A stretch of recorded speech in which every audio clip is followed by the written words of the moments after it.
Hello class 12th students, this is date 15th of May 2020 lecture 19 class 12 physics। पिछले कुछ दिनों से हम लोग इलेक्ट्रिक डाइपोल पढ़ रहे हैं। पहले इलेक्ट्रिक डाइपोल, फिर इलेक्ट्रिक डाइपोल का मतलब बताया गया, डाइपोल मोमेंट का न्यूमेरिकल या फिर कॉन्सेप्ट कैसे इंट्रोड्यूस करना वो सिखाया गया। उसके बाद आपको electric field intensity on axial line due to electric dipole सिखाया गया। आज लेक्चर 19 में सीखना है, it's a very important topic, very important topic, very important topic. जो लोग पहले से पढ़ रहे हैं उन लोगों को आइडिया होगा। प्रूफिंग मैंने पिछले क्लासेस में भी बताया था कि पिछले साल का बोर्ड का एग्जामिनेशन हटा दिया जाए तो एकदम गेस कर दिया जाता था कि यह आएगा ही एग्जामिनेशन में, बट अब थोड़ा सा पैटर्न चेंज हो गया है। बोर्ड के एग्जामिनेशन में भी डायरेक्ट प्रूफिंग नहीं आता है, तो जो बच्चे सोच रहे हैं कि बस इसको कॉपी में लिख के इसका प्रूफिंग रट लेंगे तो बहुत इंपॉर्टेंट हो जाएगा, ऐसा नहीं है। इसको आपको कंसेप्चुअली समझना है कि इस तरह का कोई न्यूमेरिकल आ जाए, इस तरह का कोई ग्राफ प्लॉट करने के लिए आ जाए, अप्रोच कैसे होगा उस तरह से। प्रूफिंग तो होते ही रहेगा, बट प्रूफिंग के साथ साथ अप्रोच क्लियर होना चाहिए, ठीक है।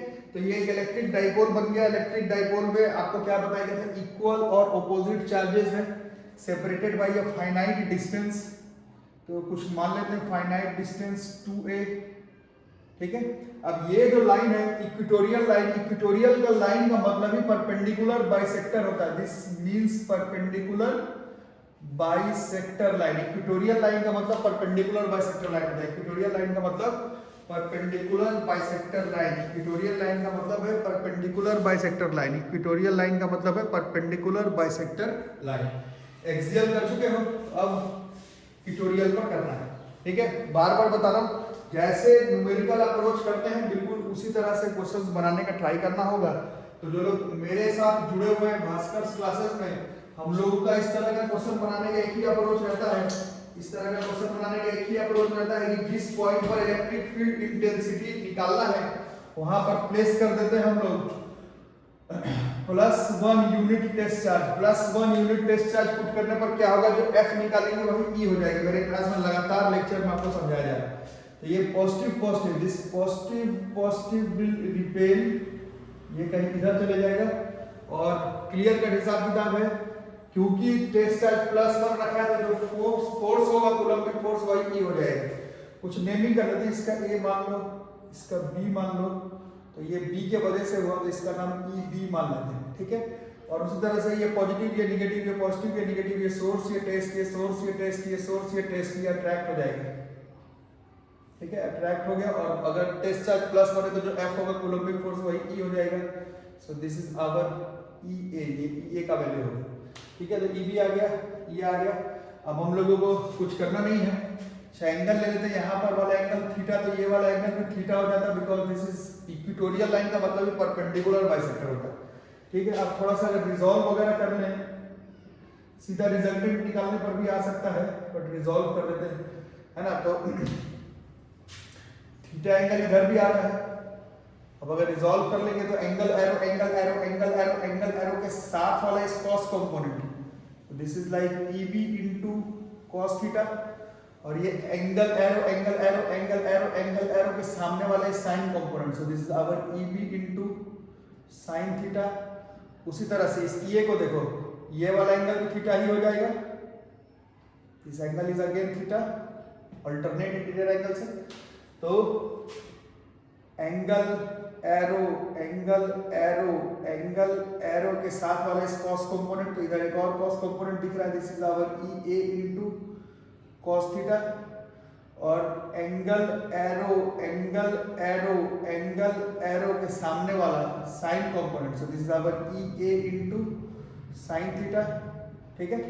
अब थोड़ा सा यहाँ तक पहुंच जाने के बाद थोड़ा सा हम लोग अगर इसको एनालाइज कर लें, कुछ मान लेते हैं। ये पूरा 2a था, परपेंडिकुलर बाइसेक्टर है, so this is our A।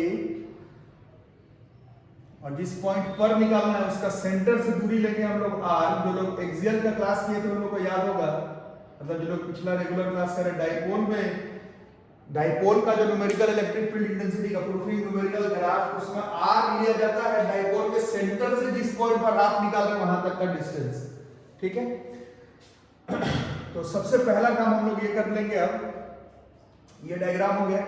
अब ध्यान से अगर देख रहे हो तो EA और EB का मैग्नीट्यूड सेम आ रहा है, EA और EB का मैग्नीट्यूड सेम आ रहा है, is 1/4 pi epsilon not Q by ये जो डिस्टेंस है, ये डिस्टेंस ये PA PB बराबर है, आप PA का स्क्वायर कर लो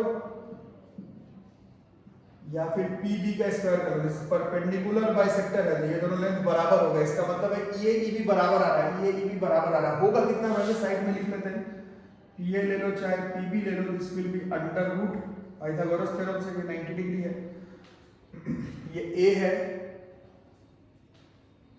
और ये R है ना, सो this is like A square plus R square है, तो EA EB बराबर है, EA EB बराबर है, EA EB बराबर है, EA EB बराबर है, और ये वेक्टर क्वांटिटी डायरेक्शन ऑपोजिट है, इसका मतलब है EA sin theta will cancel EB sin theta, इसका मतलब है ये दोनों जो है वो कैंसिल आउट हो जा रहा है, ठीक है, देयरफॉर नेट कितना बच जा रहा है, देयरफॉर E नेट इज, देखो ध्यान से, तो EA cos theta plus EB cos theta, EA EB बराबर है, उसको कुछ E नाम मान लेते हैं या जो भी आपको मानना हो, EA EB बराबर है तो this will B EA cos theta plus EB cos theta, दोनों का डायरेक्शन सेम है, वेक्टर क्वांटिटी एक ही डायरेक्शन में, तो this is 2 times of E cos theta, तो E नेट, अब इसी E नेट को E इक्वेटोरियल लिखेंगे क्योंकि इतना ही बच रहा है, this E equatorial this is twice of E, तो ऊपर कैलकुलेट किया गया था 1/4 pi epsilon not Q by PA PB, इसका स्क्वायर है, this is A square plus R square हो गया है ना, PA है root under A square plus R square का रूट, और फिर cos थीटा, इस डायग्राम में cos थीटा बराबर बेस में A है और हाइपोटेनस भी यही वाला है, PA चाहे PB, this is under root A square plus R square, so this finally comes out to be, इसको हम लोग ऐसा कह सकते हैं कि equatorial comes out to be 2QA into 1/4 pi epsilon naught into A square plus R square का power 3/2, ठीक है, इसको नोट करो।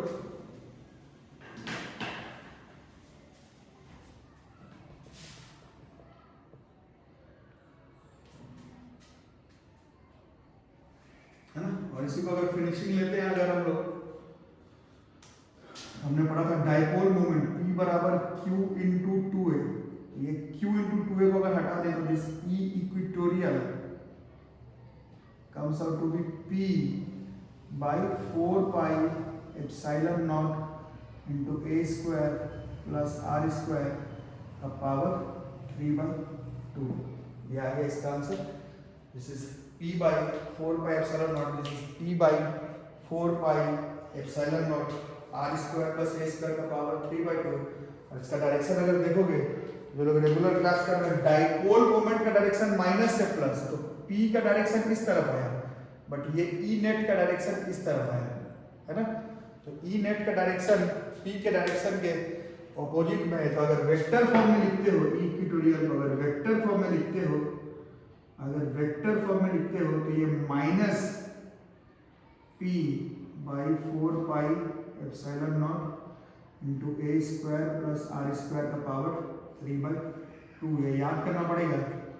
इक्वेटोरियल, इसका नाम PX अगर इस तरफ करते तो अलोंग PX, ये डाइपोल मोमेंट का डायरेक्शन इस तरफ और इलेक्ट्रिक फील्ड इंटेंसिटी का डायरेक्शन इस तरफ आ, इसको याद कर तो यहाँ पर खत्म कर देंगे, नोट बना करके फॉर शॉर्ट डाइपोल, कल सिखाया गया था आपको, short dipole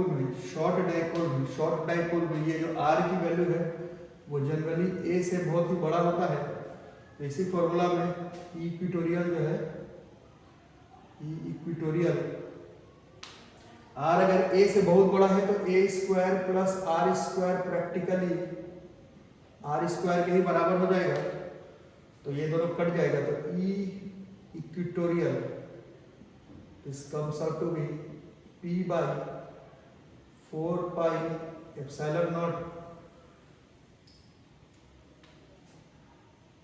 P by 4 pi epsilon naught और नीचे कितना बच जा रहा है, नीचे बच जा रहा है r cube P by 4 pi epsilon naught into r cube P by 4 pi epsilon naught into r cube short dipole के लिए है और शॉर्ट डाइपोल, ठीक है। डायरेक्शन इज अलोंग px तो शॉर्ट डाइपोल नोट कर लो अच्छे से।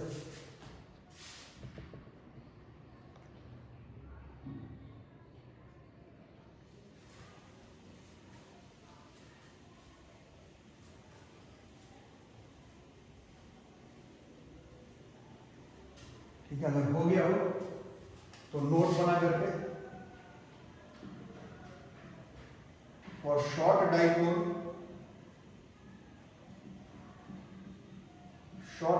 मेंशन रहेगा तो कल किया था ई एक्सियल वो आया था 2p by 4 pi epsilon naught into r cube और आज ई इक्वेटोरियल किया ये आ गया p by 4 pi epsilon naught into r cube. तो ये कई तरह के जेई के एग्जाम में, नीट के एग्जाम में पूछा जा चुका है।